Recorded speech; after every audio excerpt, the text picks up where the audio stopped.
حضرت مولانا الیاس رحمۃ اللہ علیہ جو تبلیغی جماعت کے بانیوں میں سے تھے، ان کے دل میں بڑی فکر تھی کہ جب انگریز نے بر صغیر پر قبضہ کر لیا تو بہت دیہاتوں میں ارتداد پھیل گیا، مرتد ہونا شروع ہو گئے لوگ. یہ بہت فکر میں رہتے تھے کہ یہ مسلمانوں کو ہو کیا رہا ہے. کلمے کا لفظ پڑھنا نہیں جانتے تھے، یعنی اتنی جہالت پھیل رہی تھی. مدارس ختم کر دیے تھے انگریز نے، سارے تباہ و برباد کر دیا تھا مدرسوں کو. تو یہ بہت فکر، یہ راتوں کو اٹھ کے پریشان، نیند اڑ جاتی تھی ان کی کہ بھئی کیا کروں میں. تو بہت کبھی ان کا خیال آتا کہ میں بھی مدرسہ بناؤں. تو پھر یہ سوچتے کہ مدرسے میں تو محدود لوگ آتے ہیں نا، محدود بچے ہوتے ہیں، محدود لوگ ہوتے ہیں. یہ اتنی بڑی قوم جو اتنے لاکھوں لوگ ہیں ہندوستان کے، جس میں پاکستان اور بنگلہ دیش بھی تھا، ان کے ایمان کو کیسے بچایا جائے. نہ پیسے ہیں، نہ وسائل ہیں. حکومت برطانیہ کی ہے، وہ تو اسلام کو نہیں پسند کرتا تھا. تو اتنا درد تھا ان کے دل میں. ان کی سوانے میں لکھا ہے کہ راتوں کو نیندیں اڑ جایا کرتی تھی ان کے اہل خانہ بتاتے ہیں چہل قدمی کر رہے ہوتے تھے رات کو. پوچھتے کیا کہہ رہے ہیں یہ ہمارے یعنی مسلمانوں کا ہوگا کیا، یہ تو سب اسلام سے دور ہو جائیں گے، اس کو کیسے روکا جائے.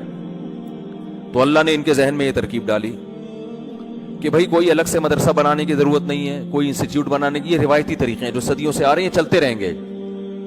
عوام میں کوئی بہت بڑا کام کرنا چاہیے. اور ان کے ذہن میں یہ بات آئی کہ جس چیز پہ انسان کا جان، مال اور وقت لگتا ہے، انسان کے دل میں اسی کی قدر آتی ہے. صحابہ کرام کی جان بھی لگی، مال بھی لگا اور وقت بھی لگا. تو ان کا جان اور مال اور وقت لگاؤ. اور جہادی تحریکیں بھی ناکام ہو چکی تھیں، بہت سے علماء انگریز کے خلاف کھڑے ہوئے. تو حضرت مولانا الیاس رحمت اللہ علیہ نے جب دیکھ لیا نا یہ سب کچھ کیا ہو گیا ہے، ناکام، تو اب ایک حل تو یہ کہ مسلمانوں کو ایسے ہی چھوڑ دو. کہ ایسے ہی نہیں چھوڑا جا سکتا. اتنا درد تھا، اتنی فکر تھی. راتوں کو اٹھ کے نیند خراب ہو جاتی تھی. اور ہماری نیند خراب ہوتی ہے، کوئی پیسے نہیں واپس کر رہا، کوئی مسئلہ ہے وہاں، کوئی جو ہے نا. ان کی نیندیں خراب کیوں ہو رہی ہیں کہ بھائی یہ بر صغیر کے مسلمان تو سارے کافر ہو جائیں گے، یہ تو اسلام سے دور ہو جائیں گے. تو دینی مدارس کافی نہیں ہے اس فتنے کو کنٹرول کرنے کے لیے. وہ اپنا کردار تو ادا کر رہے ہیں مگر یہ کافی نہیں ہے. تو انہوں نے کیا کیا کہ لوگوں سے کہا، جا کے منتیں کی، دیہاتیوں کی، پاؤں پکڑے کہ بھائی کچھ وقت ماحول تبدیل کرو، اللہ کی راہ میں نکلو، کلمہ سیکھ لو، کچھ موٹی موٹی ایمان کی باتیں سیکھ لو. اور اس کا ایسی اللہ نے، چونکہ اخلاص بہت تھا، ایسی برکت دی ہے کہ توقعات سے زیادہ اللہ نے اس کام کو مقبولیت ادا کی. پھر وہ پیش گوئی کیا کرتے تھے کہ ایک دن آئے گا ہماری جماعتیں امریکہ جا رہی ہوں گی. لوگ ہنستے تھے کہ یہ کیسی باتیں کر رہے ہیں، امریکہ جائیں گی جب جماعتیں، جاپان جائیں گی جماعتیں، پوری دنیا میں ایک تہلکہ. اس وقت اگر تبلیغی اجتماع ایک ہی جگہ ہو جائے نا سب کا، ابھی تو مختلف ٹکڑوں میں ہے نا، تو حج کے بعد دنیا کا سب سے بڑا اجتماع ہے یہ. حالانکہ نہ کوئی انٹرٹینمنٹ ہے، نہ لنگر تقسیم ہو رہا ہے، کچھ ہو رہا ہے، نہ کوئی ایئر کنڈیشن روم ہے. مٹی میں دریوں پہ لوگ بیٹھے ہوئے، اور وہ دریاں بھی اپنے گھر سے لے کر آ رہے ہیں. کمال ہو گیا بھائی. ابھی میں اجتماع میں گیا تھا نا، میں جب ادھر گیا نا تو وہاں ایک دو بزرگوں سے زیارت ہوئی. تو وہاں ہم جب بیٹھے نا کھانا کھانے کے لیے، میں اخلاص بتا رہا ہوں کہ حضرت مولانا الیاس رحمۃ اللہ علیہ کا جو سینے کا درد تھا نا وہ کیسے منتقل ہوا ہے. حالانکہ نہ کوئی اسباب تھے، نہ کوئی وسائل تھے، وہ لوگوں کے جا کے منتیں کرتے تھے، کچھ وقت لگاؤ، اپنی جان، اپنا مال، اپنا وقت خرچ کرو. اس کی برکتیں دیکھیں کیسے ارب پتی کروڑ پتی لوگ جماعت میں نکلے ہیں. سارے کام آٹومیٹک ہو رہے ہیں. ڈاکٹر بھی بیٹھے ہوئے ہیں، کوئی فیس نہیں، ٹھیک ہے نا. ہوٹل کھلے ہوئے ہیں، کوئی پروفٹ نہیں ہے، سب فی سبیل اللہ، ہر آدمی فی سبیل اللہ. تو میں جب وہاں گیا تو ایک وہاں کوئی پرانے تھے، انہوں نے مجھے کھانا دیگ پہ بیٹھے ہوئے تھے، وہ دیگیں کھلا رہے تھے نا. ہم بھی گھننے بن کے بیٹھ گئے وہاں پہ، ہمیں بھی خیر کھلایا انہوں نے. پھر یہ پھوڑ کا کون چھوڑتا ہے بھائی.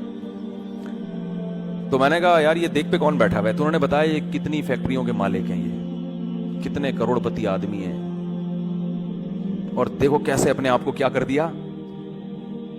مجھے تو کوئی دیگ پہ بٹھائے میں تو کم از کم نہیں بیٹھوں گا، میں کھا لوں گا. یہ دیگ پہ مجھے کوئی تصویر کھینچ کے ڈال دے گا، مفتی صاحب کا بزنس ہے، کس کا دیکھوں گا. عجیب سا لگ رہا ہوتا ہے نا آدمی.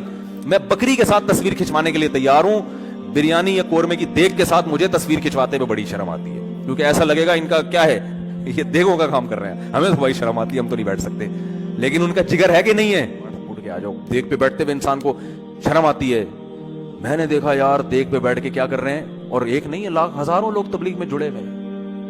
ان کی کروڑوں روپے کی آمدن ہے، درجنوں فیکٹریاں ہیں, ایسا اپنے آپ کو مٹی میں ملایا ہوا ہے, خاک میں ملایا ہوا ہے, غریب سے غریب آدمی کے پاؤں پکڑ پکڑ کے اس کو اللہ کی راہ میں نکال رہے ہیں, جس سے کوئی لینا دینا نہیں ہے. تو جب یہ میں اصل بتا رہا تھا, کام جب شروع ہوا نا تبلیغ کا, تو بہت پھیلنا شروع ہو گیا.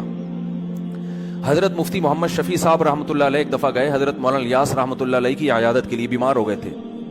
تو حضرت مولانا الیاس رحمۃ اللہ علیہ نے فرمایا, جو میں اصل استدراج سمجھانا چاہ رہا تھا کہ بے دین میں اور دینداروں میں کیا فرق ہوتا ہے, کہ بے دین آدمی کو گناہ کر رہا ہے, عیاشی کر رہا ہے, اور اس کو نعمتیں مل رہی ہیں تو سمجھتا ہے کہ کیا یہ سب صحیح ہو رہا ہے بھائی.